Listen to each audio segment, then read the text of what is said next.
Hello दोस्तों, स्वागत है हमारे और आपके यूट्यूब चैनल राहुल बायो में। और हम लोग अभी पढ़ रहे हैं क्लास 10th साइंस का एक बहुत ही इम्पोर्टेंट चैप्टर जिसका नाम है जीव जनन कैसे करते हैं। तो इसके पहले वाले वीडियो में हमने देखा था अलैंगिक जनन और लैंगिक जनन के बीच में क्या बोलते हैं अंतर का बात हमने किया था। और आज हम इसके आगे बढ़ने वाले हैं और हम लोग देखने वाले हैं और लैंगिक प्रजनन के प्रकार यानी कि टाइप्स ऑफ एसेक्सुअल रिप्रोडक्शन। ठीक है, आज इसको देखने वाले हैं। और आपको क्या करना है कि इस जो भी लेक्चर आपको हम दे रहे हैं उस लेक्चर को आपको देखना है और आपको डिस्क्रिप्शन बॉक्स में एक नंबर मिलेगा, उस नंबर पे आपको मैसेज करना है व्हाट्सएप पे। और जिस PDF से आपको हम पढ़ा रहे हैं वो PDF आपको हम भेज देंगे।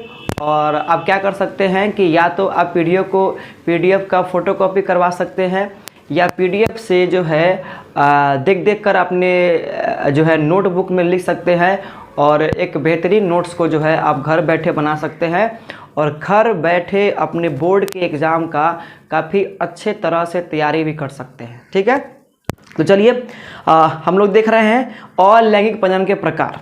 तो यहाँ पे आपको बहुत सारे प्रकार बताया गया है। सबसे पहले विखंडन यानी कि जिसको इंग्लिश में बोलते हैं फिजन, है कि ना, ये भी प्रकार है।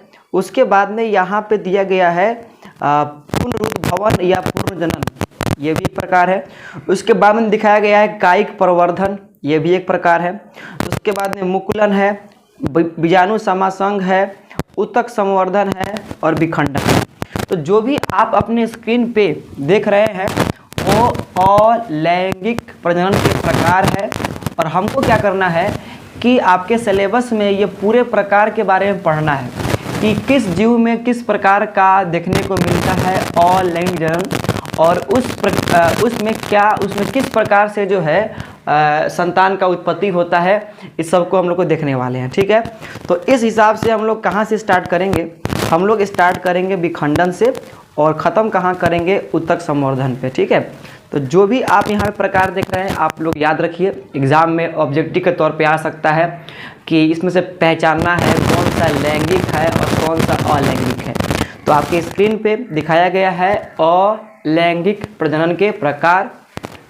हाँ, एग्जाम्पल के लिए है विखंडन है, पुनरुद्भवन है, कायिक प्रवर्धन है, मुकुलन है, बीजाणु समासंग है, खंडन है और उत्तक संवर्धन है। ठीक है, तो ये प्रकार आपका दिया गया है। तो चलिए पहला हम लोग पढ़ते हैं विखंडन। विखंडन किसे कहते हैं, किस जीव में विखंडन देखने को मिलता है, विखंडन के कितने प्रकार है, सबको हम लोग देखने वाले हैं। ठीक है, चलिए आइए। यहाँ पे आप देख रहे हैं फोटो एक जो अमीबा का है और अभी हम लोग पढ़ने वाले हैं क्या? विखंडन। यानी कि विखंडन एक ऐसा प्रक्रिया है जो हमको एक कोशिकीय जीव में देखने को मिलता है। ऐसा जीव जो केवल एक कोशिका का बना है, वैसे जीवों में हमको क्या देखने को मिलता है? हमको देखने को मिलता है विखंडन। विखंडन एक ऐसा प्रक्रिया है जिसमें क्या होता है, किसी एक कोशिकीय जीव का शरीर विखंडित होकर यानी टूटकर दो या दो से अधिक जीवों का निर्माण करता है। ठीक है, आपको यहाँ पे याद रखना है कि विखंडन यानी कि फिजन एक ऐसा प्रक्रिया है जो हमको एक कोशिकीय जीव में देखने को मिलता है।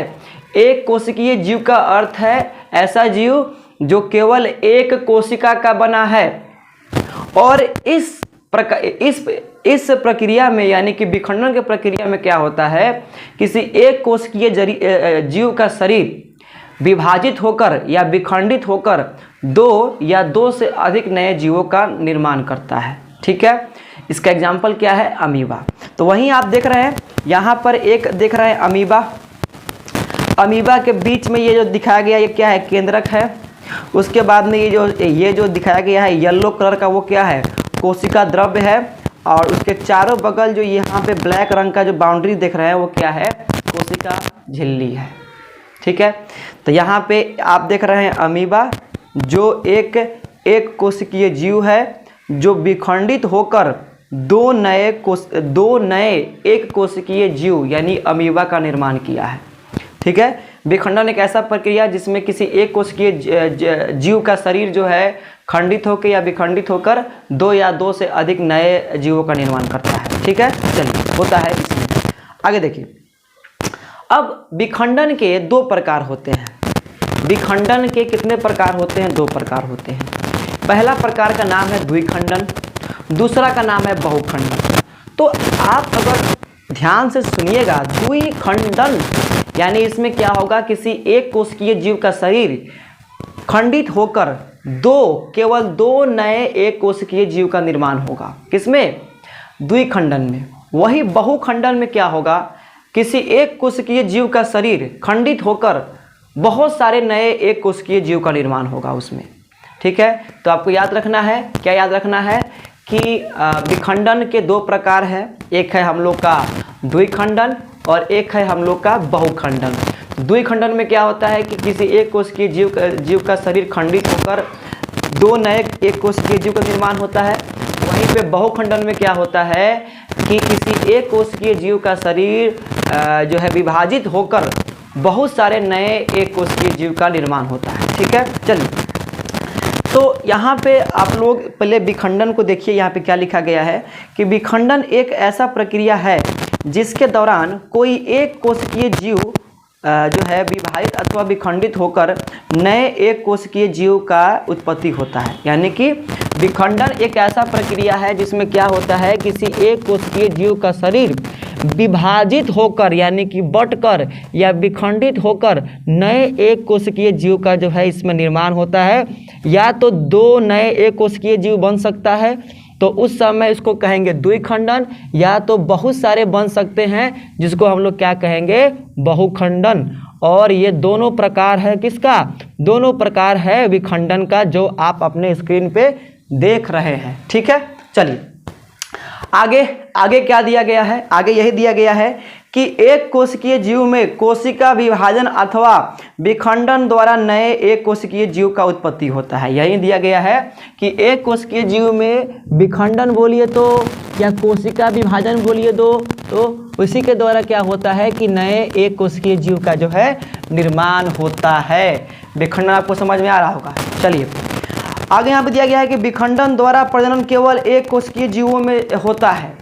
अब हम लोग क्या है, हम लोग है बहुकोशिकीय जीव। क्या हम लोग का क्या ऐसा होगा कि शरीर टूट गया बीचों बीच और टूटा और जो है दो नया शरीर बन गया? ऐसा हो ही नहीं सकता है, क्योंकि हम लोग क्या है, हम लोग है बहुकोशिकीय जीव। ये जो प्रक्रिया है केवल एक कोशिकीय जीव में संभव है। ठीक है, बात समझ में आ रहा है? तो वही लिखा गया है कि विखंडन द्वारा प्रजनन केवल एक कोशिकीय जीव में होता है। जैसे आपको याद रखना है, बहुत ही इम्पोर्टेंट है। जैसे जीवाणु हो गया, अमीबा हो गया, पैरामीशियम हो गया, प्लाज्मोडियम हो गया, ये सब ऐसे एक कोशिकीय जीव हैं जिनमें आपको विखंडन देखने को मिलेगा। ये विखंडन का एग्जाम्पल है, लेकिन इसी में से हम लोग आगे देखेंगे कि द्विखंडन का एग्जाम्पल कौन है, बहुखंडन का एग्जाम्पल कौन है। एग्जाम्पल ही बहुत ही इंपॉर्टेंट है आपके लिए। उसके बाद में यहाँ पे लिखा गया है, यहाँ पे दिया गया है कि बहुखंडन दो प्रकार के होते हैं। बहुखंडन दो प्रकार के होते हैं, हमको बता चुके हैं। एक है हम लोग का द्विखंडन और एक है हम लोग का, यहाँ पर लिखा गया है विखंडन दो प्रकार के होते हैं। एक है हम लोग का द्विखंडन और एक है हम लोग का बहुखंडन। ठीक है, चलिए ये फोटो के द्वारा बताया जा रहा है विखंडन के बारे में कि एक अमीबा खंडित होकर या विभाजित होकर दो नए अमीबा का निर्माण किया है। और ये एग्जाम्पल किसका है? ये दर्शा रहा है विखंडन को। ठीक है, चलिए आगे देखते हैं। अब हमको देखना है द्विखंडन। आपको हम बता ही चुके हैं, द्विखंडन एक ऐसा प्रक्रिया जिसमें क्या हो जाए, किसी एक कोशिकीय जीव का शरीर खंडित होकर दो नए एक कोशिकीय जीव का निर्माण हो। तो वैसे प्रक्रिया को हम लोग क्या कहते हैं? वैसे प्रक्रिया को हम लोग क्या कहते हैं? द्विखंडन। द्विखंडन किसका एग्जाम्पल है? विखंडन का। ठीक, चलिए एग्जाम्पल नहीं है, विखंडन का एक प्रकार है। चलिए यहाँ पे देख रहे हैं अमीबा, ये पीला वाला इसका कोशिका द्रव है और ये केंद्रक है। ये बीचों बीच जो है हुआ है विभाजित, और यहाँ पे ये पहला नंबर अमीबा है ये दूसरा नंबर अमीबा है। ठीक है, तो यानी कि एक अमीबा से यहाँ पे 2 अमीबा बना है, 2 ही बना है, इसीलिए इसको हम लोग क्या कहेंगे, द्विखंडन कहेंगे। ठीक, द्विखंडन को इंग्लिश में क्या कहते हैं, बाइनरी फिजन। ठीक है, और जो बहुखंड है उसको हम लोग क्या कहते हैं, मल्टीपल फिजन। चलिए, अब यहाँ पे आपको समझना है कि द्विखंडन जो प्रक्रिया है वो किस प्रकार से होता है। सिंपल तौर पे तो आप समझ गए कि द्विखंडन एक ऐसा प्रक्रिया है जिसमें एक कोशिकीय जीव का शरीर विभाजित होकर 2 नए एक कोशिकीय जीव का निर्माण होता है। लेकिन होता कैसे है वास्तव में, पूरा डिटेल्स में हमको जो है जानना पड़ेगा, क्योंकि एग्जाम में आ सकता है। ठीक है, तो ये डायग्राम आपको जो है बहुत ही सहायता करेगा वो समझने में। बिल्कुल ध्यान पूर्वक इस डायग्राम को देखिएगा। ठीक है, हो सके तो आप स्क्रीनशॉट मार लीजिएगा। चलिए आइए अब आगे देखते हैं कि यह प्रक्रिया किस प्रकार से होता है। सबसे पहले यहाँ पे ध्यान से देखिए मेरे प्यारे बच्चे कि जो 1 नंबर में दिखाया गया है अमीबा, जो नॉर्मल है, ठीक है, यानी कि ये जनक है, जनक अमीबा है, इसी से आगे जाके 2 नया अमीबा बनेगा। ठीक, ये अमीबा है। 2 नंबर में दिखाया गया है कि देखिए यहाँ पे सबसे पहले कोई अगर घर है, उसका अगर बंटवारा होना है 2 भागों में, तो उस घर का बंटवारा कब होता है, उस घर का बंटवारा उस समय होता है जब वह जो घर में जो व्यक्ति है, जो फैमिली का जो मेंबर है, जब बढ़ जाता है तब जाके उस घर का बंटवारा कर देना पड़ता है। तो उसी प्रकार से नंबर 1 दर्शा रहा है जनक अमीबा को। नंबर 2 में क्या हुआ है कि जो अमीबा है उसका आकार बढ़ा है, उसका आकार में वृद्धि हुआ है। ठीक है, 3 नंबर में देखिए जो पिंक कलर का आपको दिखाई दे रहा है, 3 नंबर में पिंक कलर यानी कि वो केंद्रक था। सबसे पहले क्या होगा कि केंद्रक विभाजन शुरू होगा। ठीक है, तो यहाँ पे आप 3 नंबर में देख रहे हैं कि केंद्रक जो है बट रहा है 2 हिस्सों में। 4 नंबर में आप देखिए कि केंद्रक बट गया है, केंद्रक एक केंद्रक बटा है और 2 नए केंद्रकों का निर्माण हो गया है। ठीक है, उसके बाद में देखिए केंद्रक बटने के बाद यहाँ पे जो आप लोग जो कोशिका द्रव देख रहे हैं, जो पीला रंग से बनाया है, अब वो क्या है कि कोशिका द्रव जो है बट रहा है। देखिए यहाँ पे कोशिका द्रव का हो रहा है विभाजन 5 नंबर में, और 6 नंबर में ये देखने को मिला कि कोशिका द्रव पूरी तरह से बट चुका है। और जब कोशिका द्रव बट गया है तो 2 नए अमीबा का निर्माण हो गया। ठीक है, तो ये फोटो बहुत ही इंपॉर्टेंट, केवल फोटो को समझ लीजिएगा, डायग्राम को समझ लीजिएगा तो पूरा आंसर आप खुद से लिख सकते हैं, है कि ना। तो इसमें क्या हुआ है, इसमें यही हुआ है, फिर से हम बताते हैं। सबसे पहले अमीबा का आकार में वृद्धि हुआ है 2 नंबर में, आप देखिए ध्यान से। ठीक है, एक बार इसको हम फ्रेश कर देते हैं। हाँ, सबसे पहले 2 नंबर में जो दिया है अमीबा, उसमें क्या हुआ है, अमीबा के आकार में वृद्धि। 3 नंबर में क्या हुआ है, जब अमीबा का आकार में वृद्धि हो जाता है तो उसके बाद क्या होता है कि अमीबा के अंदर जो केंद्रक है उस केंद्रक का विभाजन शुरू होता है। तो 3 नंबर में आप देख रहे हैं केंद्रक का विभाजन जो अभी स्टार्ट हुआ है, अभी खत्म हुआ नहीं है, अभी शुरू हुआ है। ठीक है, 4 नंबर में देखिए यहाँ पे कोना में जो दिया गया है कि पूरे अच्छे तरह से अमीबा का केंद्रक 2 हिस्सों में बट चुका है। ठीक, 5 नंबर में देखिए कि केंद्रक बटने के बाद उसका कोशिका द्रव का विभाजन शुरू हो गया है। ठीक, और 6 नंबर में देखिए कि पूरे अच्छे तरह से जो है अमीबा जो है बट चुका है। तो अगर आपसे कोई पूछे कि द्विखंडन का प्रक्रिया किस प्रकार से होता है, तो आप बताइएगा कि द्विखंडन में सबसे पहले जनक का शरीर जो है वृद्धि करता है और वो बड़ा हो जाता है। उसके बाद में जनक का शरीर जब बढ़ जाता है, बड़ा हो जाता है, उसके बाद में शुरू होता है केंद्रक विभाजन, यानी कि केंद्रक का बंटवारा। केंद्रक विभाजन के बाद शुरू होता है कोशिका द्रव विभाजन, और कोशिका द्रव विभाजन के पूर्ण होने के बाद अमीबा एक अमीबा जो है बट के 2 अमीबा उससे नया बन जाता है। अमीबा का एग्जाम्पल होगा तब। ठीक है, समझ में आ रहा बात। चलिए आगे देखा जाए। अब उसी प्रक्रिया को अच्छे तरह से जो है लिख के आपको दिया जा रहा है, जो आप स्क्रीनशॉट मार लीजिएगा और नीचे जो कोना में जो आप चित्र देख रहे हैं ये एनसीईआरटी बुक से लिया गया फोटो है जो काफ़ी आपके लिए आवश्यक है। ठीक है, चलिए तो यहाँ पे ध्यान से आप लोग देखिएगा कि द्विखंडन में किसी एक कोशिकीय जीव का शरीर विभाजित होकर दो नए एक कोशिकीय जीव का निर्माण होता है। यानी कि द्विखंडन एक ऐसा प्रक्रिया जिसमें किसी एक कोशिकीय जीव का शरीर विभाजित होकर दो नए एक कोशिकीय जीव का निर्माण होता है। तो इसी प्रक्रिया को हम लोग क्या कहते हैं, इसी प्रक्रिया को कहते हैं हम लोग द्विखंडन। ठीक है, चलिए द्विखंडन विभाजन में सर्वप्रथम कोशिका वृद्धि करके परिपक्व होता है। अब यही लाइन जो डायग्राम दिखाए हैं वो इस लाइन से मैच कर रहा है। सबसे पहले क्या होता है कि कोशिका द्रव सबसे पहले क्या होता है कि कोशिका जो है वृद्धि करता है और वृद्धि करने के बाद जो है उसका आकार बढ़ता है। और बताया है कि जब कोई परिवार बढ़ता है तो उस परिवार का बंटवारा करना पड़ता है क्योंकि उस परिवार को संभालने में दिक्कत होता है। ठीक है, चलिए तो यहाँ पर दिया गया है कि कोशिका वृद्धि करके परिपक्व होता है, उसके बाद केंद्रक विभाजन होता है। यानी कि जब परिपक्व हो जाएगा उसके बाद में केंद्रक का विभाजन शुरू होगा। ठीक है, हाँ, और सबसे अंत में और सबसे लास्ट में कोशिका द्रव विभाजित होकर दो नए कोशिकाओं का निर्माण होता है और लास्ट में कोशिका द्रव बढ़ जाता है और इस प्रकार से दो नए जो कोशिका है उनका होता है निर्माण। ठीक है, चलिए आगे यहाँ पे देखिए, ध्यान से दिया गया है कि द्विखंडन अनुकूल वातावरण में संपन्न होता है। यानी कि अगर अनुकूल, ये भी लाइन पढ़े हैं, यानी कि अनुकूल वातावरण होगा तब जाके जो है द्विखंडन का जो प्रक्रिया है वो अच्छे से हो पाएगा। लेकिन अगर प्रतिकूल वातावरण अगर है तो उस समय वह जीव जो है द्विखंडन न करके बहुखंडन करेगा। आपको ये बात जो है याद रखना है। ठीक है, चलिए यहाँ पे आगे क्या दिया गया है। अब एग्जाम्पल तो बिल्कुल आपको भूलना ही नहीं है, ये एग्जाम्पल जो है बिल्कुल नहीं भूलना है क्योंकि इसी एग्जाम्पल से आपका आएगा क्या, इसी एग्जाम्पल से आपका आएगा क्वेश्चन एग्जाम में जो आपको बनाना पड़ेगा। ठीक है, और अगर मान के चलिए आ रहा है ऑब्जेक्टिव तो इसी से आएगा।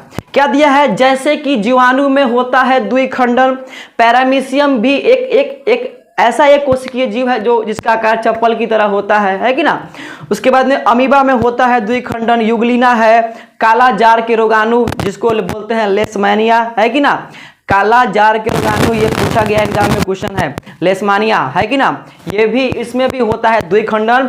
और सबसे लास्ट में है क्लेमाइडोमोनास, इसमें भी क्या होता है, इसमें भी होता है द्विखंडन। ठीक है, तो इस प्रकार से हम लोग का होता है द्विखंडन। ठीक है, उसके बाद में यहाँ पे आप देखिए फोटो, यहाँ पे आप जो देख रहे हैं फिगर, ये एनसीईआरटी बुक, आपके जो एनसीईआरटी बुक है उसी बुक से लिया गया फोटो है जिसमें देखिए पहले अमीबा, यहाँ पे देखिए ध्यान से, अमीबा जो है बड़ा हुआ, इसके बाद में इसमें देखिए यहाँ पे देखिए केंद्रक इसका बटना शुरू हो चुका है, लास्ट में केंद्रक बट गया, कोशिका द्रव का बंटवारा शुरू हुआ है, कोशिका द्रव बट गया, यहाँ पे दो को नया अमीबा बन गया। ठीक है, तो आपको समझ में आ रहा होगा एनसीईआरटी का फोटो। सबसे पहले अमीबा वृद्धि किया, उसके बाद में केंद्रक का जो है केंद्रक का बंटवारा शुरू हुआ, केंद्रक बटने के बाद जो है कोशिका द्रव बटा और कोशिका द्रव के बटने के बाद में इससे दो नया अमीबा जो है बन गया। ठीक है, चलिए तो यहाँ पे आप देख सकते हैं लेशमानिया में द्विखंडन। ये भी फोटो जो आप देख रहे हैं ये आपके एनसीईआरटी बुक से लिया गया फोटो है। यही वो लेशमानिया है जो काला जार वाला बीमारी करता है। देखिए फर्स्ट यहाँ पे दिखाया गया है ए नंबर ABCD करके दिखाया गया, सब पर ध्यान दीजिए। ए नंबर में आपको जनक लेशमानिया दिखाया गया है, बी नंबर में देखिए ये लेशमानिया थोड़ा वृद्धि किया है, ठीक है ना। सी नंबर में इसका केंद्रक जो है बटना स्टार्ट हुआ है, अभी बटा नहीं है कि ना। डी नंबर में देखिए इसका केंद्रक पूरा बिल्कुल बढ़ चुका है। उसके बाद में ई नंबर में इसका देखिए कोशिका द्रव बटना स्टार्ट हुआ है और एफ नंबर में पूरा कोशिका द्रव बट गया। यहाँ से लेकर यहाँ तक एक लेशमानिया है और यहाँ से लेकर यहाँ तक जो है दूसरा लेशमानिया है। तो ये आपका एनसीईआरटी का बुक था, इसीलिए एनसीईआरटी में ये दिया गया है फोटो। इसीलिए आपको जो है हम ये फोटो को दिखाए हैं। ठीक है, चलिए, तो ये था हम लोग का द्विखंडन। उसके बाद में शुरू होता है बहुखंडन। ठीक है, तो चूंकि वीडियो काफ़ी बड़ा हो चुका है कि ना, और इतना ही वीडियो डालने में काफ़ी हमको दिक्कत का सामना करना पड़ता है, तो हम क्या करने वाले हैं कि नेक्स्ट वीडियो में द्विखंडन कैसे होता है, इसके एग्जाम्पल क्या क्या है, यह कैसे कैसे प्रक्रिया होता है, इसको हम लोग जो है नेक्स्ट वीडियो में कवर करेंगे। तो अगर आपको वीडियो अच्छा लगा हो तो वीडियो को लाइक करें, कमेंट करें, शेयर करें, साथ ही साथ हमारे चैनल को सब्सक्राइब जरूर कर ले, ताकि इसी प्रकार से वीडियो आपको टाइम पर मिलता रहे। मिलते हैं एक नए वीडियो में बहुखंडन के साथ, तब तक के लिए जय हिंद, जय भारत।